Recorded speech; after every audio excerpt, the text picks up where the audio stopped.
Hello friends, welcome back my YouTube channel news from twelfth में। दोस्तों, आज की इस वीडियो में हम लोग बात करेंगे ऑप्टिक्स, जो ट्वेल्थ क्लास का सेकंड बुक एनसीईआरटी का सेकंड बुक है ऑप्टिक्स चैप्टर का।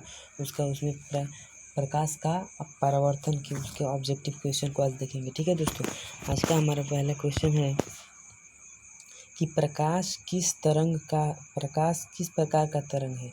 जो प्रकाश है किस प्रकार का तरंग है, तो ये अनुप्रस्थ तरंग है। ठीक है, यानी कि ऑप्शन नंबर ए हमारा सही हो जाएगा। ठीक है, नेक्स्ट हमारा क्वेश्चन है कि कांच का अपवर्तनांक कितना होता है। कांच का अपवर्तनांक कितना होता है, तो 1.2 होता है। ठीक है, कांच का अपवर्तनांक कितना होता है, 1.2। जो देखिए दोस्तों, जो अपवर्तनांक होता है उसका कोई मात्रक नहीं होता, यानी मात्रकहीन होता है। ठीक है, नेक्स्ट हमारा क्वेश्चन है कि बर्फ़ का अपवर्तनांक कितना होता है।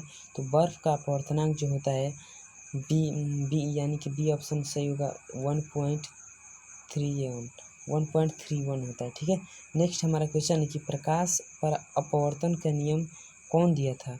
जो प्रकाश के अपवर्तन का नियम था वो कौन दिया था, तो स्नेल ने दिया था। इस प्रकाश के अपवर्तन नियम के दूसरे नियम को स्नेल के नियम भी कहा जाता है। ठीक है दोस्तों, नेक्स्ट हमारा क्वेश्चन है यदि अवतल दर्पण से बने प्रतिबिंब की ऊंचाई बिंब की ऊंचाई बी हो तो, देखिए, यदि अवतल दर्पण से बने प्रतिबिंब की ऊंचाई ए तथा बिंब की ऊंचाई हो तो आवर्धन क्या होता है, तो ए बाई बी होता है। ठीक है, यानी वस्तु की ऊंचाई बाई प्रतिबिंब की ऊंचाई। नेक्स्ट क्वेश्चन है कि यदि प्रकाश की किरणें संघनन माध्यम से विरल माध्यम में प्रवेश करें तो, यदि प्रकाश की किरणें संघनन माध्यम से, यानी मान लीजिए संघनन माध्यम में बर्फ या कुछ भी मान लीजिए, उसके विरल माध्यम में यानी वायु अथवा निर्वात में, तो वो अभिलंब से दूर हट जाती है। ठीक है, देखिए नेक्स्ट क्वेश्चन है कि ट्रांसफार्मर एक युक्ति है जो ट्रांसफार्मर है वो एसी वोल्टता को बढ़ाती या घटाती है। ठीक है, जो एसी वोल्टता को क्या कहते हैं, तो ठीक है। नेक्स्ट हमारा क्वेश्चन है कि स्पेक्ट्रम के सबसे निचले भाग कौन सा रंग होता है। स्पेक्ट्रम में सबसे निचला भाग बैगनी होता है। ठीक है, नेक्स्ट हमारा क्वेश्चन है कि मीटर की माप सीमा को बढ़ाने के लिए किसका उपयोग किया जाता है। मीटर की माप सीमा को बढ़ाने के लिए किसका उपयोग होता है, तो कहेंगे कि शंट का उपयोग किया जाता है। ठीक है, शंट का उपयोग किया जाता है। नेक्स्ट हमारा क्वेश्चन है कि मीटर का स्केल अंकित रहता है, तो एम्पियर में रहता है। ठीक है, यानी कि ऑप्शन नंबर ए हमारा सही हो जाएगा। ठीक है, नेक्स्ट है कि किसी चालक की तार की लंबाई खींचकर दोगुना लंबाई कर दी जाती है तो उसका प्रतिरोध कितना होता है। देखिए हम लोग दोस्तों जानते हैं कि जो आर जो होता है, आर समानुपात डायरेक्ट प्रोपोर्शनल लंबाई होता है, यानी कि जब दुगुना होगा तो इसका दुगुनी का 4 हो जाएगा, दुगुनी का 4 गुना बढ़ जाएगा। ठीक है, चलिए, यानी कि ऑप्शन नंबर सी हमारा सही हो जाएगा। ठीक है, नेक्स्ट हमारा क्वेश्चन है कि लेसर का आविष्कार कब हुआ, तो 1960 ईस्वी में। लेसर का आविष्कार कब हुआ था, तो 1960 ईस्वी में। दोस्तों, अगर हमारे यूट्यूब चैनल को सब्सक्राइब नहीं किए तो प्लीज़ चैनल को सब्सक्राइब, और वीडियो को लाइक अच्छा लगा हो तो लाइक करिए, वरना लाइक मत करिए। ठीक है, अगर अपने दोस्तों के पास अगर अच्छा लगा हो तो अपने दोस्तों के पास भी इसे शेयर कीजिए। ठीक है, नेक्स्ट है कि डिवाई मात्रक है। डिवाई जो होता है विद्युत द्विध्रुव आघूर्ण का एसआई मात्रक होता है। एसआई मात्रक नहीं होता है, सीजीएस मात्रक होता है। ठीक है, और विद्युत द्विध्रुव आघूर्ण का जो एसआई मात्रक होता है कूलॉम मीटर होता है। ठीक है, नेक्स्ट हमारा क्वेश्चन है कि तरंगदैर्घ्य के बढ़ने से अपवर्तनांक का मान घटता है। जब तरंगदैर्घ्य बढ़ेगा तो अपवर्तनांक घटता है। ठीक है, नेक्स्ट है कि जब प्रकाश की किरण एक अवरोधक के किनारे से मुड़ती है तो यह क्रिया कहलाती है। जब प्रकाश की किरण एक अवरोधक के किनारे से मुड़ती है तो यह क्रिया कहलाती है तो हमारा ऑप्शन नंबर बी हमारा सही हो जाएगा, विवर्तन कहलाती है, यानी कि ऑप्शन नंबर बी हमारा सही हो जाएगा। ठीक है, नेक्स्ट हमारा क्वेश्चन है कि एक समान विद्युतीय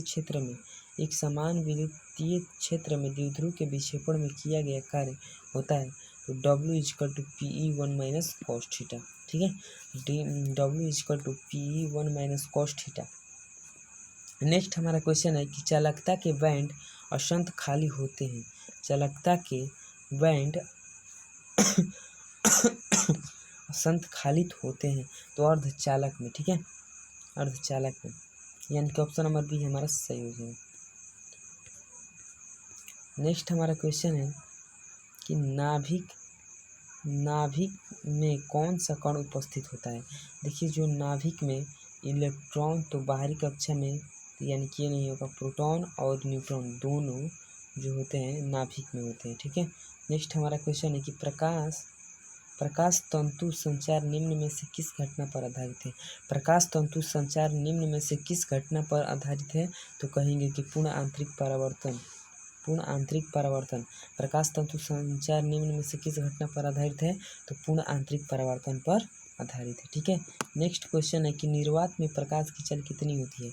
निर्वात में जो प्रकाश की चाल होती है 3 × 10⁻⁸ होता है। ठीक है, -8।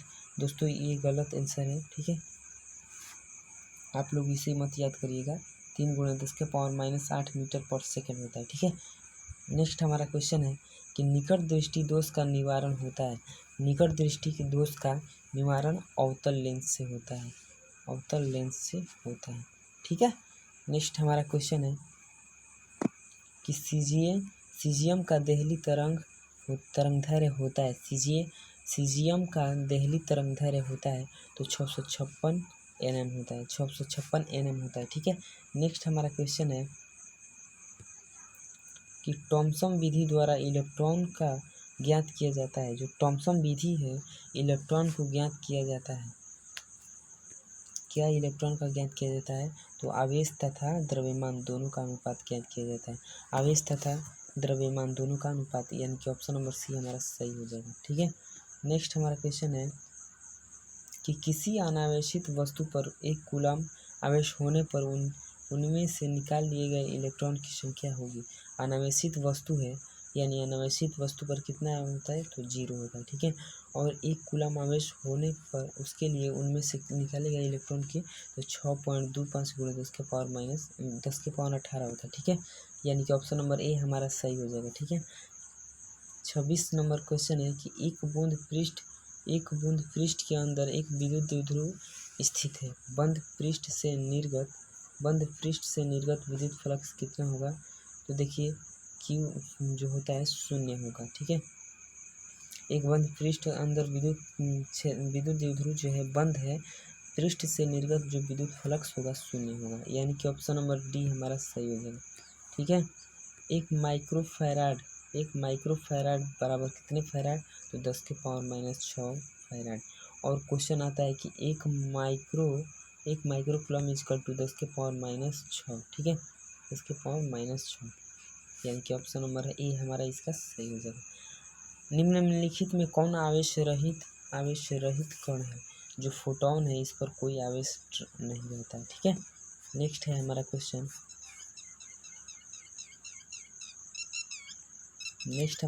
है कि n प्रकार के अर्धचालकों में मुख्य धारावाहक होते हैं। n प्रकार के अर्धचालकों में मुख्य धारावाहक होते हैं तो कहेंगे कि इलेक्ट्रॉन होते हैं। ठीक है, यानी कि ऑप्शन नंबर डी हमारा सही हो जाएगा। ठीक है, नेक्स्ट है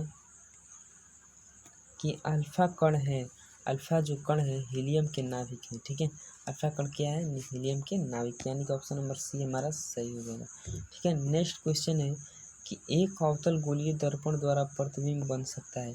जो एक अवतल, देखिए दोस्तों, ये जो अवतल दर्पण है, ये अवतल दर्पण है।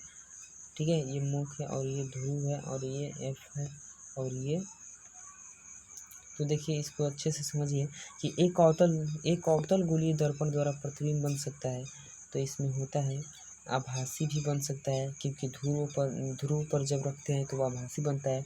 वास्तविक यानी उल्टा आकार में बड़ा भी बन सकता है, ये भी बन सकता है, उल्टा भी बन सकता है, यानी कि इनमें से सभी दोनों, इनमें जितने भी हैं ये सभी में, ठीक है। 1 ओम बराबर होता है, 1 ओम बराबर 1 वोल्ट पर एम्पियर होता है, ठीक है। यानी कि ऑप्शन नंबर ए हमारा सही हो जाएगा, ठीक है। निम्नलिखित में कौन विद्युत चुंबकीय तरंग नहीं है? जो निम्नलिखित में कौन विद्युतीय चुंबकीय तरंग नहीं है, तो ध्वनि तरंग जो है विद्युत चुंबकीय तरंग नहीं है, ठीक है। विद्युत चुंबकीय तरंग नहीं है तो ध्वनि तरंग नहीं है, ठीक है।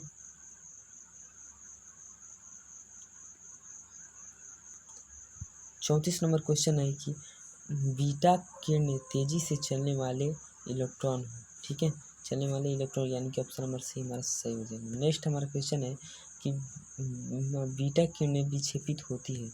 जो बीटा किरणें हैं विक्षेपित किधर विक्षेपित होते हैं? चुंबकीय क्षेत्र और विद्युतीय क्षेत्र दोनों के दिशा में, दोनों में, ठीक है। बीटा कण चुंबकीय और विद्युतीय क्षेत्र दोनों में होता है। सूर्य की ऊर्जा का क्या कारण है? सूर्य का ऊर्जा का कारण है नाभिकीय संलयन, यानी कि ऑप्शन नंबर बी हमारा सही हो जाएगा, ठीक है। नेक्स्ट हमारा क्वेश्चन है कि 37 नंबर क्वेश्चन है कि मिलिकन की तेल की बूंद विधि द्वारा इलेक्ट्रॉन ज्ञात किया जाता है, इसका आवेश, ठीक है। यानी कि ऑप्शन नंबर बी हमारा सही हो जाएगा, ठीक है। कांच के अवतल लेंस का जब पानी में डुबाया जाता है तब यह हो जाता है। जब कांच के अवतल लेंस को पानी में डुबो दिया जाता है तो ये होता है तो कम अपसारी होता है, ठीक है। यानी कि ऑप्शन नंबर सी हमारा सही हो जाएगा, ठीक है।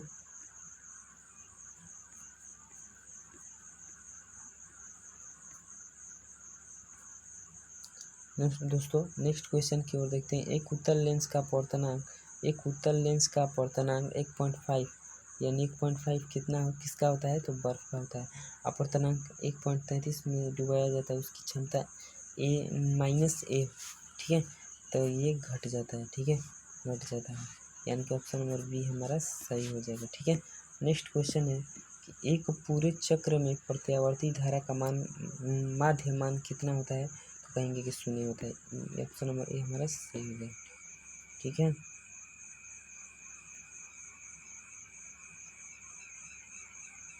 ठीक है दोस्तों, आज के लिए इतना ही। अगर हमारे चैनल पर नए हैं तो प्लीज़ चैनल को सब्सक्राइब एंड वीडियो को लाइक एंड अपने दोस्तों के पास शेयर जरूर करें, ठीक है। तब तक के लिए धन्यवाद, ठीक है।